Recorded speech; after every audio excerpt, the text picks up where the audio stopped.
కృపగల దేవుడు మన ప్రభు అయిన యేసయ్య పరిశుద్ధ నామంలో కూడి వచ్చిన మీ అందరికీ నా హృదయపూర్వకమైన వందనాలు తెలియజేస్తున్నాను.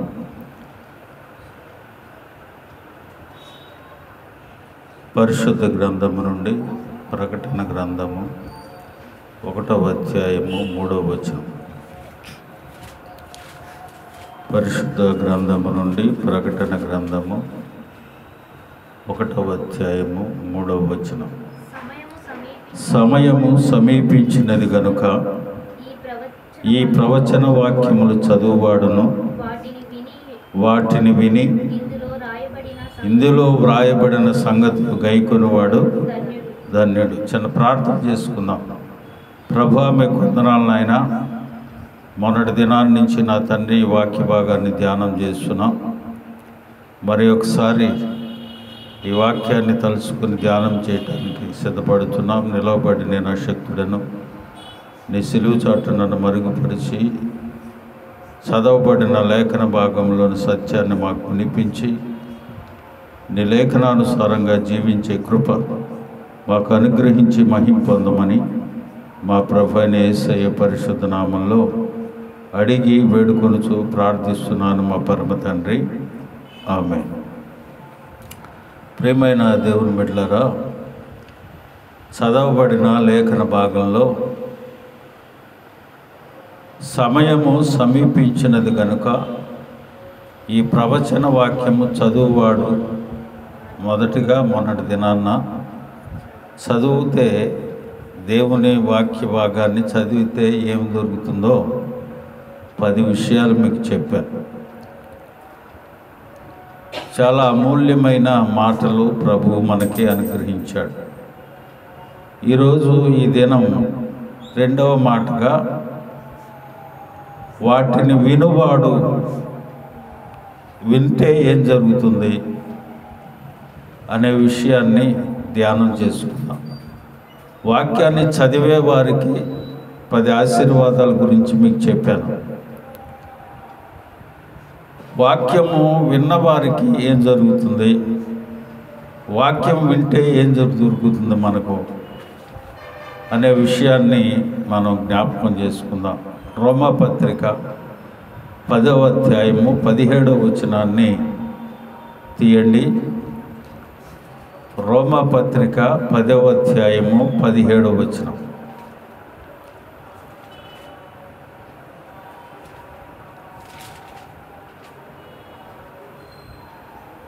పదవ అధ్యాయము 17వ వచనం. కాగా వినుట వలన ఏం కలుగుతుందంట? విశ్వాసము కలుగుద్ది. ఏం వినాలి? తర్వాత చదవండి. క్రీస్తును గురించిన మాట.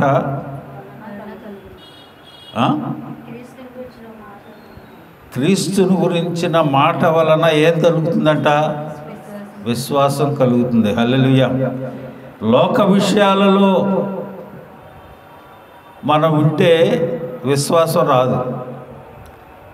వినుట వలన విశ్వాసం కలుగుతుంది. అది క్రీస్తుని గురించిన మాటల వలన వింటే దొరుకుతుంది విశ్వాసం.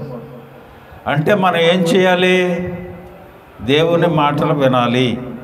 అంతేనా? వింటే ఒక 4 విషయాలను మీకు చెప్పి ముగిస్తాను నేను. దేవుని వాక్యాన్ని పరిశుద్ధ గ్రంథంలో దేవుని గురించి, దేవుని వాక్యాన్ని గురించి విన్న 4 వ్యక్తులు, వారి విషయాలలో ఏం జరిగిందో మనం తెలుసుకుందాం. వారు మీకు పరిచయమై ఉన్న వ్యక్తులే. మనం అప్పుడప్పుడు వారి గురించి ధ్యానం చేసుకున్న వారమే. ఈ సందర్భంలో వారిని జ్ఞాపకం చేసుకోవటం మనకు చాలా అవసరం. ఎందుకంటే వారు విశ్వాసం కలిగి ఉన్నారు కాబట్టి, విని విశ్వాసం పొందారు కాబట్టి, వారి జీవితాలలో ఏం జరిగిందో తెలుసుకోవటం మనకు అవసరం. మొదటిగా మనం చూసినట్లయితే రాహాబు అనే వేశ్యను గురించి మనం తెలుసుకున్నాం. యెహోషువ గ్రంథంలో 2వ అధ్యాయము 11, 13 వచనాల వరకు మనం చదువుకుంటే చదవద్దు, కానీ నేను చెప్తాను. దేవుడు పాలు తేనెలు ప్రవహించే దేశాన్ని ఇశ్రాయేలు ప్రజలకు ఇవ్వటానికి ఐగుప్తు దేశం నుండి 430 సంవత్సరాల బానిసత్వ జీవితం నుంచి వారిని విడిపించి తీసుకొని వచ్చాడు. పాలు తేనెలు ప్రవహించే దేశానికి వెళ్ళాలంటే ఆ దేశాన్ని వేగు చుట్టడానికి కొంతమంది వ్యక్తులను పంపించారు ఆ పట్టణానికి. ఆ పట్టణపు ఎంట్రన్స్లో ఒక వేశ్య, రాహాబు అనే వేశ్య పట్టణపు ప్రాకారం పైన ఇల్లు ఉంటే ఆ ఇంట్లో నివసిస్తూ ఉంది. ఈ మార్గం గుండా విచారం చేయటానికి అక్కడ పరిస్థితులు ఏంటి అని విచారం చేయటానికి వచ్చిన వ్యక్తులను ఈమెం చేసిందంటే, ఎవరు మీరు అని అంటే, మేము ఫలానా అని చెప్పారు. వీరిని ఏం చేసిందంటే, ఈ ఇద్దరు మనుషులను తీసుకెళ్ళి మిద్దె మీద దాసింది. ఆ ఊరిలో ఉన్న రాజు ఇక్కడికి వేగుల వారు వచ్చారన్న సంగతిని గ్రహించి వారిని పట్టుకురమ్మని భటులను పంపించాడు. మార్గంలో ఆ ప్రాకారం దగ్గర ఉన్న ఆవిడికి తెలుసు ఎవరు లోపలికి వెళ్తున్నారో ఎవరు బయటకు వస్తున్నారో తెలుసుది. కాబట్టి ఈ భటులు వెళ్ళి రాహాబుని అడిగారు, అమ్మ మన పట్టణాన్ని వేగు చూడటానికి వచ్చారట, వారేమన్నా నువ్వు చూసారా అని చెప్పింది. ఈమె కదా మరి దాసింది, పైన మిద్దె మీద దాచుకుంది తీసుకెళ్ళి అటక మీద. లేదు లేదు ఇటు వెళ్తాం చూశానని వాళ్ళని మార్గం మళ్ళించింది. వాళ్ళు అటు వెళ్ళిపోయారు. వెళ్ళిపోయిన తర్వాత వీరిద్దరిని దించి, ఎందుకు మిమ్మల్ని నేను దాశానో తెలుసా? చూడండి, నేను చదువుతాను చూడండి. మేము వినినప్పుడు, అంటే మన దేవుని గురించి ఆమె విందట. విన్నప్పుడు మా గుండెలు కరిగిపోయాను. మీ దేవుడైన యెహోవా ఆకాశమందును క్రింద భూమి అందును దేవుడే. మీ ఎదుట ఎట్టి మనుషులకైనానో ధైర్యము ఉండదు. నా తండ్రి, అబ్బాయ్ మీ గురించి నేను విన్నా, మీ దేవుని గురించి మాకు తెలుసు, ఈ దేశాన్ని మీకు అప్పగిస్తాడని మాకు తెలుసు. ఆ వాక్యం మీ దేవుని గురించి నేను విన్నప్పుడు మా గుండెలు మండిపోయినాయి. కాబట్టి ఈ దేశాన్ని మీకు అప్పగిస్తాడు కాబట్టి నేను మీకు ఉపకారం చేశానుగా, నాకు ప్రత్యుపకారం మీరు చేయాలి కదా. అడుగమ్మా, ఏం చేయమంటావో. ఇదిగో నా తండ్రియు, నా తల్లియు, నా అన్నదమ్ములు, నా అక్క చెండు, వారికి కలిగి ఉన్న వారందరూ చావకుండా బ్రతికినిచ్చినట్లు రక్షించినట్లుగా దయచేసి యెహోవా తోడని ప్రమాణం చేయండి. నాకు ఈ దేశాన్ని మీరు పట్టుకుంటానికి వస్తారు కదా, మీ దేవుడు మీకు ఈ దేశాన్ని ఇస్తాడు కదా.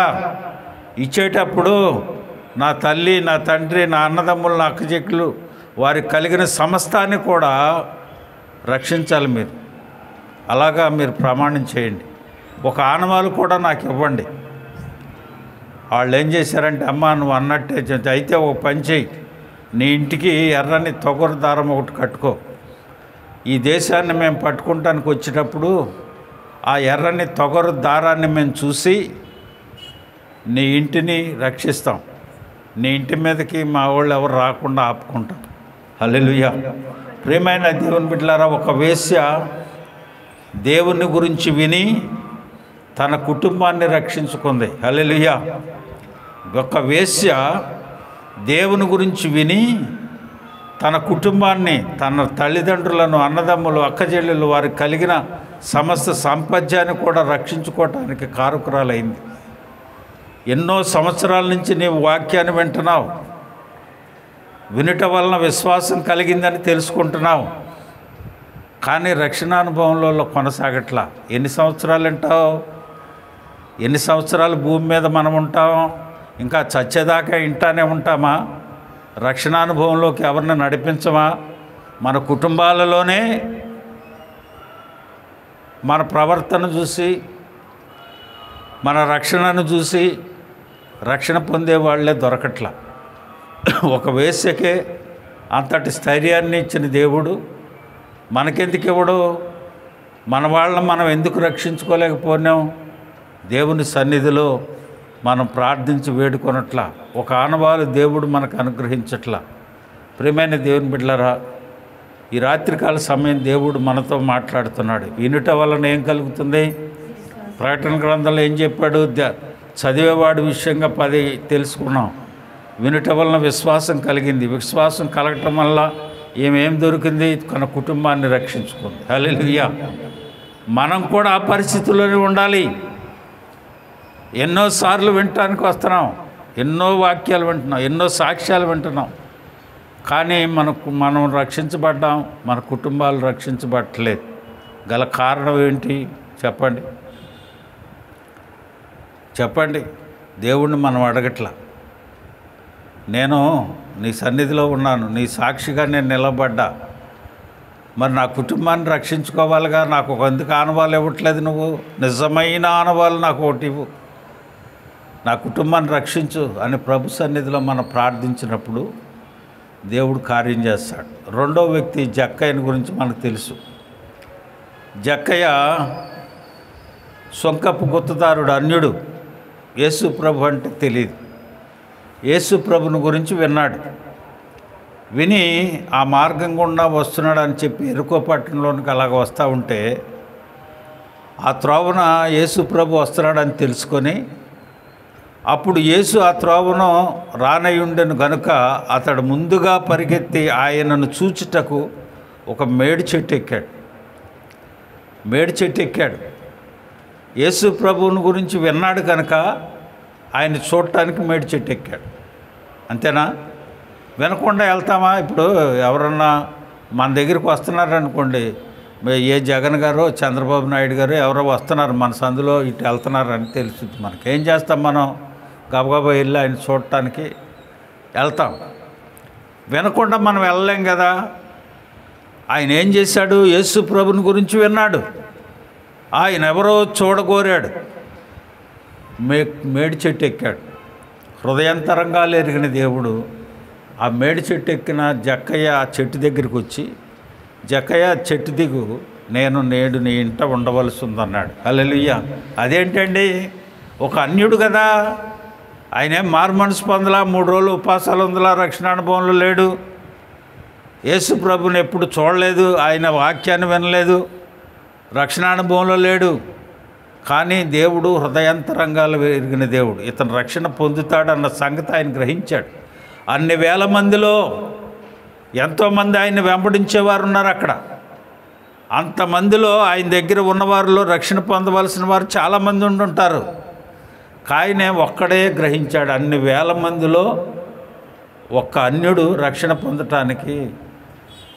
ఆ రోజు ఆయన విన్న విశ్వాసం చూడండి. దిగు అన్నాడు అంతే, వాక్యం కూడా ఆయనకి చెప్పాల, దిగ్గాన్ని చెప్పేశాడు. అయ్యా నేను పాపిని, ఇగో నేను వసూలు చేసేదానికి 1 వంతు వసూలు చేయాల్సిన 4 ఇంతలు వసూలు చేశారు, డబుల్ వసూలు చేసుకున్నా, ఇగో పాపపు సొమ్ము నేను చాలా సంపాదించాను, ఇవన్నీ నేను బేదలకు పనిచేస్తా, అన్యాక్రాంతంగా చంపించి నేను తీసుకెళ్ళి 4 వంతులు వాళ్ళకి చెల్లించేస్తానని పశ్చాత్తాపుడై ప్రభు సన్నిధిలో ఒప్పుకొని పశ్చాత్తాపడుతున్నాడు. అతను హృదయాంతరంగం ఎరిగిన దేవుడు ఇతను పశ్చాత్తాపడతాడు, ఇతని కుటుంబాన్ని రక్షించుకుంటాడన్న సంగతి గ్రహించి దేవుడు అక్కడికి వచ్చాడు. ఈయనేం అడగలేదు, నువ్వు పాపం చేసావు అబ్బాయి, నువ్వు పశ్చాత్తాపడు, నన్ను తెలుసుకో, దేవుడిని వేడుకో అని చెప్పలా. తనే ఎప్పుడైతే చెట్టు దిగాడో వెంటనే ఆయన పాదాల మీద పడి వేడుకుంటున్నాడు. ఇంటికి వెళ్ళాడు. ఇంటికి వెళ్ళిన తర్వాత ఇంట్లో ఉన్న ఆడ మనిషి కూడా, తన భార్య కూడా అబ్జెక్షన్ చెప్పలా, తన పిల్లలు కూడా అబ్జెక్షన్ చెప్పలా. ఎందుకని? ఆస్తిని పనిచేస్తున్నాడు, అన్యాక్రాంతంగా సంపాదించుకున్నాడు. ఏ భార్య అయినా ఊరుకుంటుందా? చెప్పండి, ఎవరన్నా ఊరుకుంటారా? ఊరుకోరు. ఏంటి? నువ్వేదో తెలుసుకున్నావు, నువ్వు వెళ్ళు, ఇవన్నీ పనిచేసి మమ్మల్ని బిచ్చగాళ్ళని చేసి రోడ్లు పాలు చేసి వెళ్తావేంటి అని అనాలి కదా ఆవిడ. కానీ అనలేదు. వెంటనే ఆయన అన్నాడు, నేడు ఈ ఇంటికి రక్షణ వచ్చిందన్నాడు. హల్లెలూయా. ప్రియమైన దేవుని బిడ్డలారా, రక్షణ అనుభవంలో కొనసాగిన అమ్మాయి కాదు అక్కడ, ఆ స్త్రీ రక్షణానుభవంలో లేదు, ఆ పిల్లలు రక్షణానుభవంలో లేరు, జక్కయ్య రక్షణలో లేడు. యేసు ప్రభు వెంట వచ్చాడు, ఇంటికి వచ్చాడు, అంతే. ఈయన రక్షణ పొందిన సంగతి తన భార్యకు కూడా తెలీదు. ఎంత రెస్పెక్ట్ ఇచ్చింది జక్కయ్యకి చెప్పండి, ఎంత రెస్పెక్ట్ ఇచ్చింది. ఇంటికి వచ్చిన యేసని ఏంటయ్యా ప్రతి అడ్డగోళ్ళని ఇంటికి తీసుకొస్తావని అని అనాల. ఆస్తిపాసులు ఆయన ఏది చెప్పావు, నువ్వేదో రక్షణ పొందావు, నీ తిప్పలు నువ్వు పడు, ఇవన్నీ ఎందుకు చేయటం అని అనలా. యేసయ్య అక్కడికి వెళ్ళామన్నాడు, నేడు ఈ ఇంటికి రక్షణ వచ్చింది. ప్రియమైన దేవుని బిడ్డలారా, ఆ రక్షణ ఒక వేశ్య రక్షణ పొందింది, ఆమెకి దేవుడు తెలియదు, విందే. జక్కయ్య అన్నుడే యేసు ప్రభుని తెలుసుకున్నాడు, సుంకపు గుత్తదారుడు. అతను యేసుని గురించి విన్నాడు, రక్షణ పొందాడు. యేసుని గురించి విన్నవాళ్ళు క్రైస్తవంలో క్రిస్టియన్స్గా పుట్టుక దగ్గర నుంచి ఉన్నవాళ్ళు ఈ రకంగా రక్షణ పొందితే దేశం ఇలా ఉండదు. ఉంటుందా? ఇన్ని సువార్త సభలు పెట్టాల్సిన పని ఉండదు. ఇంత ఖర్చులు పెట్టి వేల వేల లక్షలు పెట్టి సువార్త ప్రకటించాల్సిన అవసరం లేదు. వాక్యాన్ని విని గ్రహించుకుంటే, ధ్యానించుకుంటే రక్షణ పొందేస్తారు.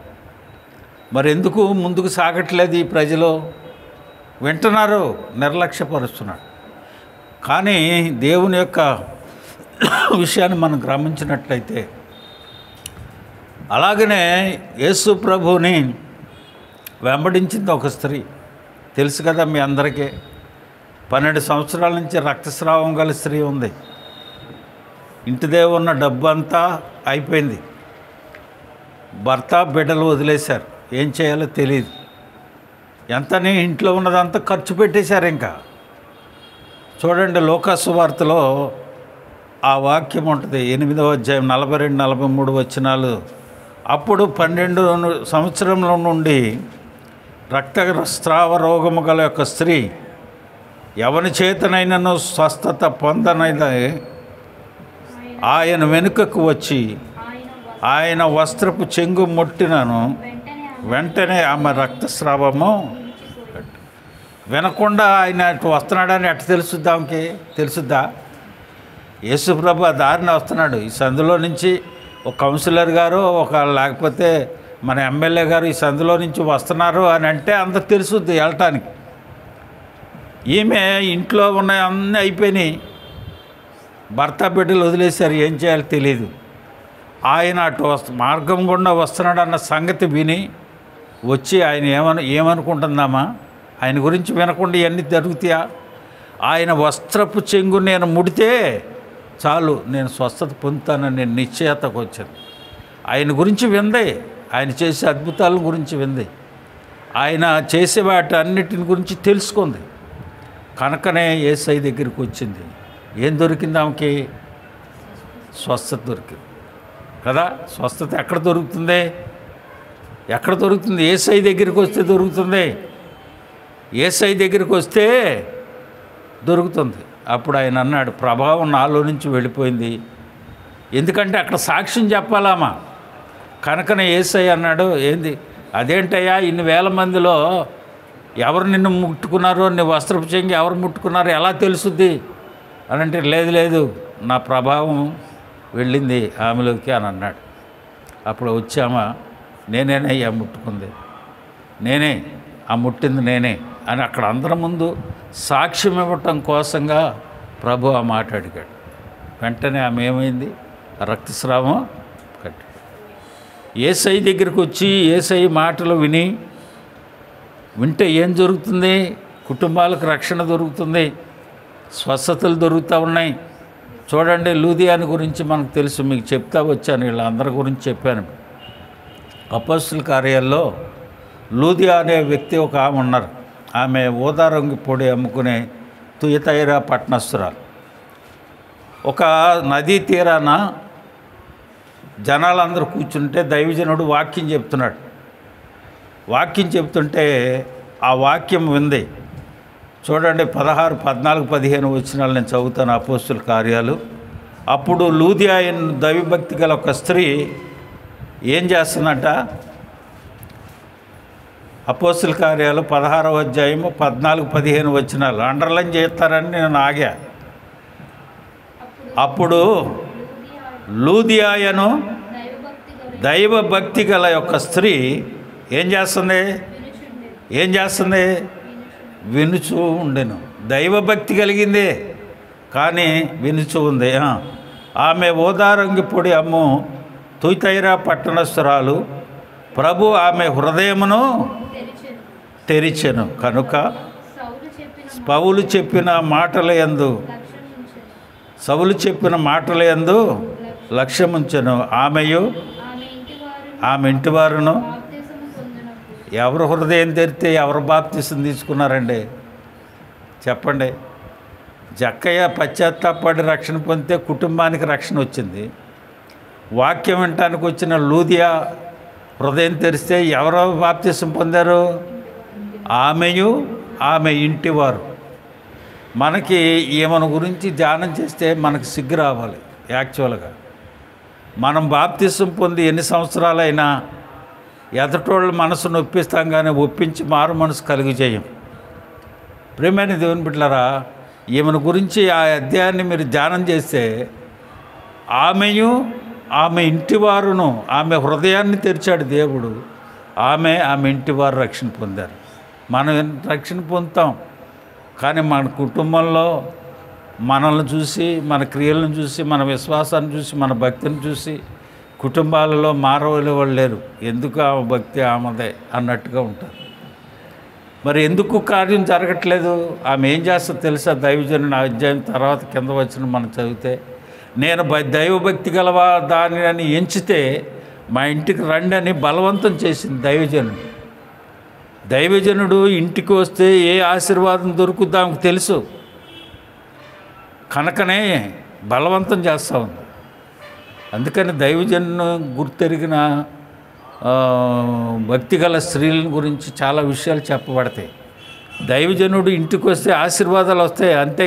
వాక్యం ఉంది కదా, ఇదిగో నేను అభిషేకించిన దైవజనుడు నీ ఇంటికి వస్తే నీ ఇల్లు యోగ్యమైనది అయితే నేను ఆయనకి ఇచ్చిన అభిషేకం, ఆరాధన, సమాధానం నీ మీదకి వస్తుంది. లేదనుకో తిరిగి వెళ్ళిపోద్ది అంటాడు. అందుకనే గనురాలైన స్త్రీ విషయం కూడా అదే చెప్తాడు. ఆమె ఏం చేస్తుంది? అదిగో మన ఇంటికి వచ్చి వెళుతూ ఉన్న దైవజనుడు భక్తి గల దైవజనుడు అని నేను ఎరిగితిని అని అంటుంది.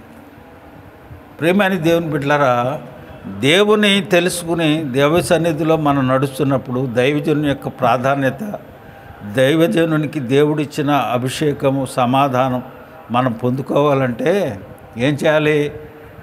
దైవజనుని చేత మనం నడిపించబడాలి. అది గుర్తెరిగిన లూదియా అంటుంది కదా, రండి నా దగ్గరికి వచ్చి, మా ఇంటికి వచ్చి మా ఇంటి ఉండండి అని అంటుంది. కనుక ప్రియమైన దేవుని బిడ్డలారా, కుటుంబాలను రక్షించుకున్నారు, వారి హృదయాలను దేవుడు తెరిచారు.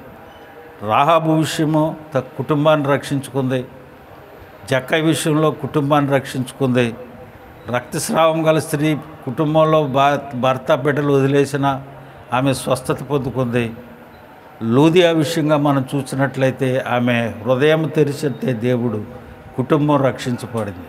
ప్రేమైన దేవుని బిడ్డలారా, విశ్వాసం వల్ల మనకి ఒక 3 విషయాలు మేము చెప్పి ముగించేస్తాను. వినటం వలన ఏం దొరుకుతుంది? మనకి రక్షణ దొరుకుతుందని చెప్పాం కదా. ఆ రక్షణ మనకి ఏం చేస్తుంది చూడండి. నేను చదువుతాను. అపోస్తుల కార్యాలు 16, 13, 31 వచనాన్ని మనం చూసినట్లయితే, అందుకు వారు ప్రభు అయిన యేసునందు విశ్వాసం ఉంచుము, అప్పుడు నీవును నీ ఇంటి వారును రక్షణ పొందుదురు. చెరసాల నాయకుడు చెరసాలలో వేశారు దైవజనుడిని. చెరసాల పునాదులు కదిలిపోయినాయి, చెరసాల బద్దలైపోయింది. అక్కడున్న సైనికుడు అంటా ఉన్నాడు, సైన్యాధిపతి,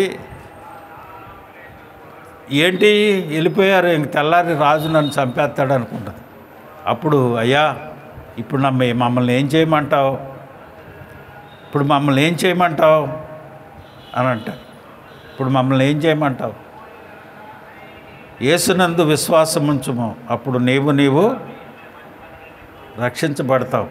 అందుకు వారు ప్రభు అయిన యేసునందు విశ్వాసం ఉంచు, అప్పుడు నీవును నీ ఇంటి వారును రక్షణ పొందురని చెప్పాను. తర్వాత 32వ వచనంలో మనం చూస్తే అతనికి అతని ఇంటనున్న వారందరికీ వారు వాక్యము బోధించిరి. ఏం చేశాడంట దైవజనుడు? అతనికి అతని ఇంటి వారందరికి కూడా వాక్యాన్ని బోధిస్తే వాళ్ళు విని వెంటనే అతడును అతని ఇంటి వారందరూ ఏం చేశారంట? బాప్తిసం పొందారు. ప్రియమైన దేవుని బిడ్డలారా, విన్నాడు, ఇంటికి తీసుకెళ్ళాడు దైవజనుడిని. కుటుంబం అంతా రక్షణ పొందింది. అతను ఒక్కడే రక్షణ పొందితే చర్చాల దగ్గర పొందేసుకోవచ్చు, కానీ ఇంటికి తీసుకెళ్ళాడు కాబట్టి దైవజనుడు దేవుని మాటలు అక్కడ బోధిస్తే అతను ఇంటి వారందరూ కూడా రక్షణ పొంది. అంటే విశ్వాసం ఉంచితే మనకేం దొరుకుతుంది? రక్షణ దొరుకుతుంది, కుటుంబానికి రక్షణ దొరుకుతుంది. అలాగనే పాప క్షమాపణ దొరుకుతుందట. అపోస్తుల కార్యాలు 10:43 చదువుతాను. ఆయన యందు విశ్వాసం ఉంచువాడెవడో ఆయన నామము మూలముగా పాప క్షమాపణ పొందునని ప్రవక్తలందరూ ఆయన గురించి సాక్ష్యం ఇచ్చరి. హల్లెలూయా. ఏం చేశారంట? ఏం దొరుకుద్ది? ఆయన యందు విశ్వాసం ఉంచితే పాప క్షమాపణ దొరుకుతుంది. పాప క్షమాపణ చూడండి. ఆయన యందు విశ్వాసం ఉంచువాడెవడో వాడు ఆయన నామము మూలముగా ఏం పొందుతాడంట? పాప క్షమాపణ. హల్లెలూయా. ప్రియమైన దేవుని బిడ్డలారా, రక్షణ పొందుతుంది, దొరుకుతుంది, పాప క్షమాపణ దొరుకుతుంది. తర్వాత నీతిమంతులుగా తీర్చబడతారు. గలతీ పత్రిక 2వ అధ్యాయము 15వ వచనాన్ని చదువుతాను చూడండి. క్రీస్తునందు విశ్వాసం ఉంచుట వలననే నీతిమంతులుగా తీర్చబడుటకే యేసునందు విశ్వాసం ఉంచి ఉన్నాము. ఏం దొరుకుతుందంట? వినుట వలన విశ్వాసం ఉంది. విశ్వాసములో నీతిని, రక్షణ పొంది పాపక్షమాపణ పొంది నీతిమంతులుగా తీర్చబడతారు. ప్రియమైన దేవుని, ఇన్ని ఆశీర్వాదాలు మనం పెట్టుకొని దేవుని సన్నిధికి వచ్చినప్పుడే ఇవన్నీ మనల్ని విన్నయకుండా సాతానుడు ఏం చేస్తాడు? మనల్ని ఏం చేస్తాడు? విన్నయకుండా ఏం చేస్తాడు చెప్పండి? ఏం చేస్తాడు? కునికేపిస్తుంటాడు. ట్యాబ్లెట్ వేసుకున్నా అంత మత్తు రాదు మనకి. ఇక్కడికి వచ్చేటప్పటికి అంత మత్తు వస్తుంది. ఎందుకంటే ఈ మన హృదయాల్లో పండి అనుకో, వీటి వలన మనం దీవించబడతాం మన కుటుంబాలు. వాడికి అది ఇష్టం ఉండదుగా, అందుకని వాడు ఏం చేస్తుంటాడు? మనకి చేస్తుంటాడు. నీతిమంతులుగా తీర్చబడటమే కాదు, నిత్య జీవాన్ని ఇస్తాడంట. చివరిగా ఆ వాక్యాన్ని చదివి ముగిస్తాను. యోహాను సువార్త 6:41 చదవండి, ముగించేస్తాను. 6:41 యోహాను సువార్త 6:41. కుమారుని చూచి ఆయన యందు విశ్వాసముంచు ప్రతివాడును, చదవరంగా మీ బైబిల్ లేదా? యోహాను 6:41 లేదా? కుమారుని చూచి ఆయన యందు విశ్వాసముంచు ప్రతివాడును నిత్య జీవము పొందుటయే నా తండ్రి చిత్తము.